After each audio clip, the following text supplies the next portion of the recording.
Hi friends, this is Mohsen here and I welcome you on my YouTube channel Fly High।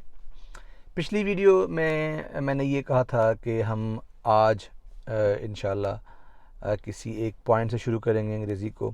उससे पहले मैं ये कहना चाह रहा हूँ कि मुझे मेरे फ्रेंड्स और स्टूडेंट्स कहते हैं कि आप अपनी वीडियो को एडिट करें, तो मैंने उनको कहा कि मैं नेचुरल वे में आपको बताऊंगा, कोई एडिट नहीं करूंगा और ना ही मैंने कोई फेमस होना है।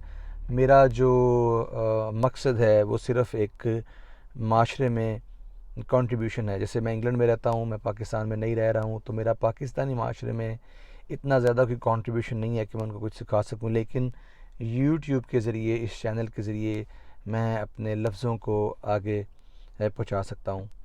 तो मकसद कुछ ना कुछ लर्न करना है।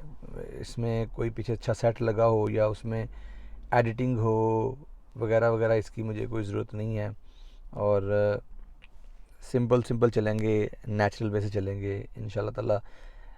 जो सीखना चाहेगा वो सीखेगा और यही मेरे लिए उसका फ्रूट है, समर है। तो मैं सबसे पहले शुक्रिया अदा करता हूँ जिन लोगों ने मेरी पहली वीडियोस देखी और लाइक की, और बस कुछ ना कुछ सीखें। मकसद ये है कुछ ना कुछ सीखना, ज़बरदस्त डिटर्मिनेशन होना और कुछ हासिल करना। जब तक ज़िंदगी है कुछ लर्निंग होनी चाहिए। अब आते हैं हम अपने पॉइंट की तरफ। तो English which is an international language और हमें सबको आनी चाहिए। इसके बगैर तरक्की थोड़ी मुश्किल है, दुनिया से इंटरेक्ट करना मुश्किल है अगर आपको ये लैंग्वेज नहीं आती। बहुत सारे स्टूडेंट्स हैं जो हाईली क्वालिफाइड हैं लेकिन नहीं बोल सकते हैं। तो आज हम इसका प्रॉपर आगाज़ करते हैं। तो आज हम एक चीज़ समझते हैं, ज़माने मुख्तलिफ ज़माने हैं, प्रेजेंट है, पास्ट है, फ्यूचर है। तो इन्हीं में रह के हम ज़बान को बोलते हैं। कोई भी ज़बान हो, प्रेजेंट है, पास्ट है, फ्यूचर है, ताकि हमारा जो मैसेज है वो दूसरे तक सही तरीके से पहुंच सके।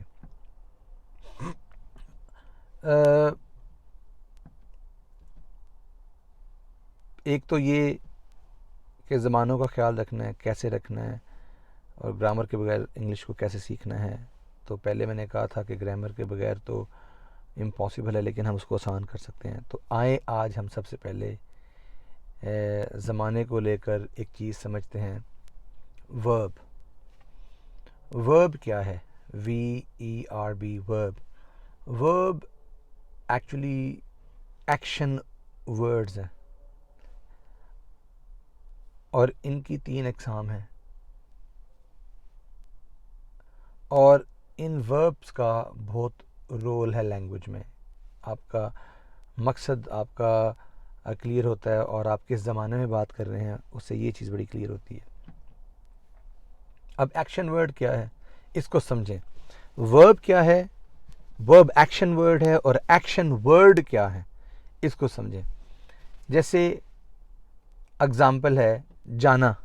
तो जाने में जब कोई बंदा जाता है तो वो उसकी बॉडी पूरी मूव करती है, एक्शन में होती है, उसकी टांगें हैं, उसके आर्म्स हिलते हैं। तो जाना जो है इसमें एक्शन है, इसमें हरकत है। तो ये जो वर्ड है जाना, ये एक्शन वर्ड है। तो एक्शन वर्ड को आप ग्रामर की दुनिया में वर्ब कहते हैं। इसकी 3 हालतें हैं, जैसे गो जाना माजी में, वेंट और फिर गॉन। गो, वेंट, गॉन, ये याद रखें, 3 हालतें हैं वर्ब की, इसकी 3 सूरतें हैं। तो इसको आप किसी भी बुक से याद कर सकते हैं, डिक्शनरी से याद कर सकते हैं, कोई बुक बाय कर सकते हैं आप, या आप गूगल में जाएं, लिखें काइंड्स ऑफ वर्ब्स, तो वो आपको बता देगा, पूरी लिस्ट आ जाएगी। उसको आप रटा लगाएं, याद करें, उसको अपने जहन में रखें और फिर उसकी प्रैक्टिस करें। तो एक बात आज हम ये समझें कि एक्शन वर्ड्स वर्ब है। जाना, खाना, खाने में आपका हाथ हिल रहा है। पीना, देखना, आपकी जो आइज़ हैं वो एक्शन में है। सांस लेना, तो सांस लेना वर्ब है, आपके लंग्स एक्शन में हैं। ड्राइव करना, चलाना, तो आपके हाथ, आपकी पूरी जो ब्रेन है, आंखें हैं, वो चल रही हैं। तो ये तमाम वर्ब्स हैं, जाना, खाना, पीना, सोना, धोना, रोना, बोलना, ये तमाम वर्ब्स हैं। फिर इनकी आगे काइंड्स जो कि मैंने पहले आपको बताया कि go, went, gone, cry, cried, cried, तो बहुत सारी फॉर्म्स हैं जिनके आगे सिर्फ ईडी लग जाए तो वो उसकी दूसरी और तीसरी हालत बन जाती है, काइंड बन जाती है। इसको आप माजी में इस्तेमाल कर सकते हैं। तो ये तो था हमारा वर्ब कि वर्ब क्या है।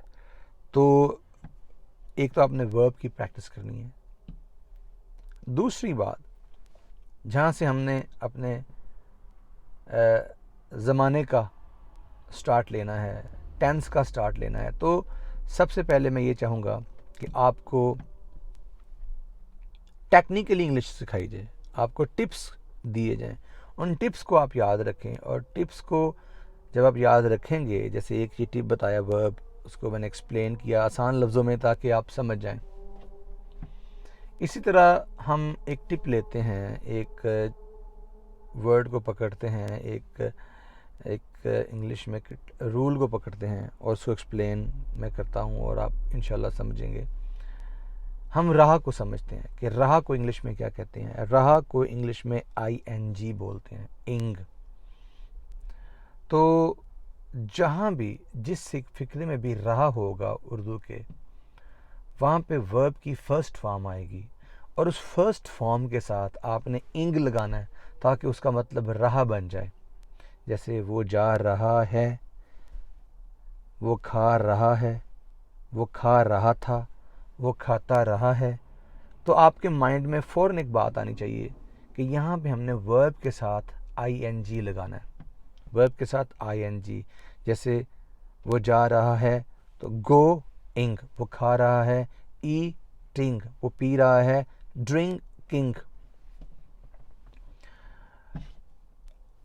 ये आपने इस चीज़ को अपने जहन में बिल्कुल महफूज कर लेना है कि वर्ब के साथ, वर्ब की फ़र्स्ट फॉर्म के साथ ING का हम इस्तेमाल करेंगे, क्योंकि राह को इंग्लिश में इंग कहते हैं।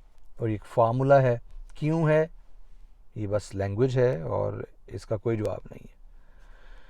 इसको आप रटा लगा लें, जहन नशीन कर लें, जैसे भी है। अब बारी हम आती है राह है की, क्योंकि हम राह की फैमिली को पकड़ेंगे, इसकी फैमिली को पकड़ेंगे और लिखेंगे और जहन में महफूज करेंगे और याद करेंगे, इसको जहन नशीन करेंगे ताकि सारी ज़िंदगी ना भूले। कोई ज़रूरत नहीं है आपको इस स्टेज पे टेंसेस को याद करने की, उनके नेम्स क्या हैं, क्योंकि लैंग्वेज में आपसे बिल्कुल नहीं पूछा जाएगा कि आप किस ज़माने में बात कर रहे हैं। यानी आई एम गोइंग, तो ये प्रेजेंट कॉन्टीन्यूस है, ये बिल्कुल नहीं पूछा जाएगा, आप सिर्फ बोलते जाएंगे, दैट्स इट। तो यही हमारा पर्पज़ है, यही हमारा मकसद है। जैसे हम राह फैमिली को पकड़ें तो सबसे पहले रहा है, रही है, रहे हैं, इसको हम इंग्लिश में क्या कहेंगे। रहा है, रही है, रहे हैं, इसको हम इंग्लिश में कहेंगे इज़, आर, एम। याद रहे, इज़, आर, एम, ये हम कहाँ पे इस्तेमाल करेंगे। ही, शी, इट या किसी वाहद सिंगुलर नेम के साथ इज़ आएगा। यू, दे, वी के साथ आर आएगा। आई के साथ एम आएगा। जैसे मैं जा रहा हूं, आई एम। गो इंग, मैं जा रहा हूं। यहां पे रहा आया इसलिए हमने वर्ब की फर्स्ट फॉर्म के साथ ING लगाई। मैं जा रहा हूं, I am going. Very easy. वो जा रहा है, ही इज गोइंग, वो जा रही है, शी इज गोइंग। कोई टेंस याद करने की ज़रूरत नहीं है यहाँ पे, इसको सिंपल लें and I hope that you would be able to speak very good English. इसी तरह अगर हम इसको मनफी कर दें, यानी इसमें ना का वर्ड आ जाए, नहीं का वर्ड आ जाए, तो हम इसके बाद नॉट लगा देंगे। आर के बाद नॉट लगा देंगे, एम के बाद नॉट लगा देंगे। जैसे ही इज़ नॉट गोइंग, वो नहीं जा रहा है। इज़ नॉट, या इसको हम लैंग्वेज में इज़ंट भी बोल सकते हैं। He isn't going, he is not going, going, he is not going. They are not sleeping, we are not studying, we are not reading, etcetera etcetera. ये नेगेटिव फॉर्म है। हम अगर इसको इंट्रोगेटिव कर लें, सवालिया कर लें, यानी क्या मैं जा रहा हूँ, तो फिर हम इज़ आर एम को फिक्रे के शुरू में ले आएंगे। क्या मैं जा रहा हूँ? Am I going, am I going there. क्या वो जा रहा है? Is he going there. तो हम इज़ आर एम को फिक्रे के शुरू में ले आएंगे। इसी तरह अगर मनफी और सवालिया दोनों हों तो फिर इस तरह होगा, क्या वो नहीं जा रहा है? Is he not going. तो ये तरतीब होगी, और फिर हम जब लिखेंगे तो एंड में क्वेश्चन मार्क, सवालिया निशान आएगा। क्या मैं जा रहा हूँ? Am I going. क्या मैं नहीं जा रहा हूँ? Am I not going. तो एक फ़िक्रा सादा है, सिंपल है, ही इज़ गोइंग, फिर मनफी आ जाता है ही इज़ नॉट गोइंग, फिर आ जाता है इज़ ही गोइंग, और फिर आ जाता है इज़ ही नॉट गोइंग। अब कुछ सेंटेंस इस तरह के भी होते हैं जब हम लैंग्वेज बोल रहे होते हैं, वो क्यों जा रहा है, वो क्यों नहीं जा रहा है, यानी WH वर्ड्स। वो कैसे जा रहा है, वो कब जा रहा है, वो क्यों जा रहा है। तो इसमें हम why, how, when, which, what के बाद पूरा फिक्रा सवालिया कर देंगे।